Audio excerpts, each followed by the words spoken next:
Mans uzdevums ir atbildēt uz jautājumu, cik cilvēkiem Dievs radīja zemi. Skaidrs, ka iesākumā Dievs radīja zemi bez cilvēkiem, pēc tam viņš radīja vienu cilvēku, Ādamu, no kura ribas tad tika radīta pirmā sieviete Ieva, no kuras tad arī aizsākās viss cilvēku dzimums. Bet kas ir patiešām svarīgi, ir tas, ka Dievs radīja pasauli cilvēkiem. Un tā ir viena no lietām, ko mūsdienu kristīgā teoloģija patiešām uztver ļoti nopietni, proti, kā cilvēka pozīcija Dieva radītajā pasaulē nav kaut kas nejaušs vai kaut kāda viena būtne no ļoti daudzām citām dzīvām būtnēm, bet gan, ka pasaule ir veidota tā, lai cilvēks viņā varētu dzīvot. No vienas puses tas varētu likties, ka mēs atgriežamies pie tā priekšstata, ka cilvēks ir visas radības kronis un viss pārējā tā dzīvā daba neko nenozīmē. Un tieši tādēļ tas cilvēks var darīt visu, kas viņam ienāk prātā. Bet tā tas gluži nav. Kristīgā teoloģija ir savienojama ar ekoloģijas un vides aizsardzības pamatnostādnēm, proti tajā ziņā, ka kaut arī pasauli radīta tādā veidā, lai cilvēks viņā varētu dzīvot, vienlaikus viņam pret šo pasauli, pret šo dabisko vidi, šo zaļo, ekosistēmu, kurā mēs dzīvojam, ir jāizturās atbildīgi. Tas, ka pasauli radīta cilvēkam, nenozīmē to, ka tas cilvēks var pret viņu izturēties, kā viņam ienāk prātā. Otrs jautājums, kas man tika uzdots, bija par to, kad cilvēki izveidos pirmās kolonijas kosmosā. Ar to saprotot droši vien, ka tuvākā nākotnē gaidām kaut kādu Marsa iekarošanu vai kaut ko tam līdzīgu.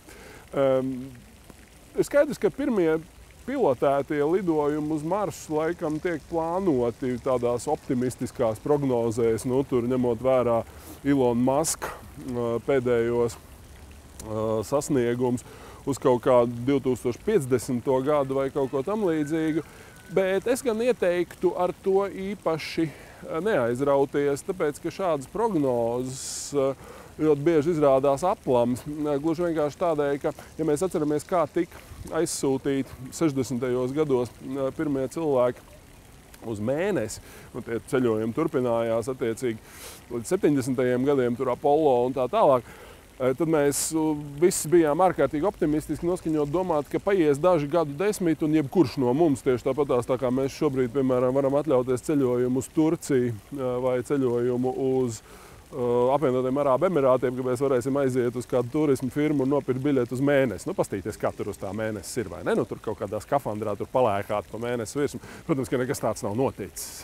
Gluži vienkārši tādēļ, ka Mēnesis principā ir sasniedzams, bet tas nenozīmē, ka tas masveidā notiek un ka cilvēki masveidā uz turieni brauc. Tieši tas pats arī attiecās uz tālāku dažādu debesu ķermeņa apgūšanu. Proti, tīri tehniski mēs kaut ko tam līdzīgi visdrīzāk varēsim izpildīt pēc dažiem gadu desmitiem, bet tas, ka tur sāks veidoties kaut kādas mazas kolonijas un cilvēks patiešām pārvāksies uz citām planētām dzīvot, es domāju, ka tas ir tik tālas nākotnes jautājums, ka mums to īsti nav pat īpaši racionāli apspriest. Gluži vienkārši tādēļ, ka mēs vienmēr esam tendēti ekstrapolēt tās tendences, kas pastāv līdz šim uz nākotni. Protams, ka nākotnē turpināsies viss tas, kas ir aizsācies šobrīd un piesaista uzmanību šodien. Bet realitātē pasaule, diemžēl, tā neattīstās. Mēs zinām, ka, piemēram, tad, kad parādījās 20. gadsimta sākumā dirižabļi, kā tādi lieli, milzīgi objekti, kas lidinās pa gaisu, tad visi futurologi, visi citi cilvēki bija apsēsti ar domu, ka nākotnē mums būs tik milzīgi dirižabļi, ka mēs ar tiem dirižabļiem varēsim aizlidot tur nezinu kur tur. Un tā tālāk, un tā tālāk. Beigās tas viss izrādījās diezgan liels bleķis, tāpēc, ka cilvēki ar dirižabļiem vienkārši vispār vairs nelido, tāpēc, ka ir attīstījuši citas tehnoloģijas. Tas pats attiecās arī uz tām, kolonijām uz citām planētām. Jautājums ir ne tikai, vai mēs to varam izdarīt, bet arī ar kādām izmaksām un priekš kam mums to vajadzēs, ko mēs tur darīsim uz tām citām planētām, vai ir racionāli tajā ieguldīt naudu. Es gan īsti nezinu, par ko man tur vēl tika prasīts. Tika prasīts vēl par to, kā tad ir ar ģenētiski modificēto pārtiku. Ar ģenētiski modificēto pārtiku vai tā novedīs cilvēci pie vispārējas labklājības, vai arī ģenētiski modificētā pārtika gluži pretēji novedīs pie milzīga posta. Teiksim tā, tas ir jautājums, uz kuru primāri būtu jāatbild zinātniekiem, mikrobiologiem, molekulārajiem biologiem un dažādiem gēnu tehnoloģiju pārstāvjiem.